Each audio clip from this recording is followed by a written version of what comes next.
आज्ञा बापा माँ गोटे झील को पिलाटी दिन 20-25 वर्ष कला पर्यंत सबकि दायित्व निभाती जमीती कि खाइबा पीवा पिंधिबा लगेଇବା सबकि दायित्व कर सारा से ये भी मानसिक हिसाब से तैयारी करती जे कि मो झील को मुझे गोटे भल परिवार देवी जमीती कि मो झील जीवन में केवे दुख कष्ट भोगबनी किंतु गोटे झील 20-25 वर्ष है जिते बड़े निज मन मुताबक तार जीवन साथीटे बाछि थाए आ 2 वर्षर भल पाइबा गोटे 20-25 वर्षर भल पाइबा पछरे छाड़ी से 2 वर्षर भल पाइबा पर विश्वास करी चली जाई थाए से केबे भी हेले तार जीवन रे खुशी रे रही न थाए कहीं ना बाप माँ जिते बड़े पिलाटी बड़ करती से माने मानसिक हिसाब से सबकि तुम पाई विचार करती जे कि आम झील को परिस्थिति रे गले केमिति भले रहे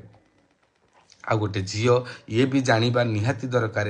बाप माँ जब पिलाटी दिन तुम 20-25 वर्ष पर्यंत तुमको खुशी दे पारे ताहले तुम पाई भी गोटे भल जीवन साथीटे भी बाछि नेबे किंतु पिला माने जेउ माने 20-25 वर्षर भल पाइबा पादरे आड़े दे 2 वर्षर भल पाइबा उपर विश्वास करी जाती से माने सारा जीवन सारा कष्ट पाती से कहबार कथा सांग माने तुमे माने जदि जीवन साथीटे खोजिबा चाहूच ताले बापा माँ को मनरे विवाह कर जय जगन्नाथ।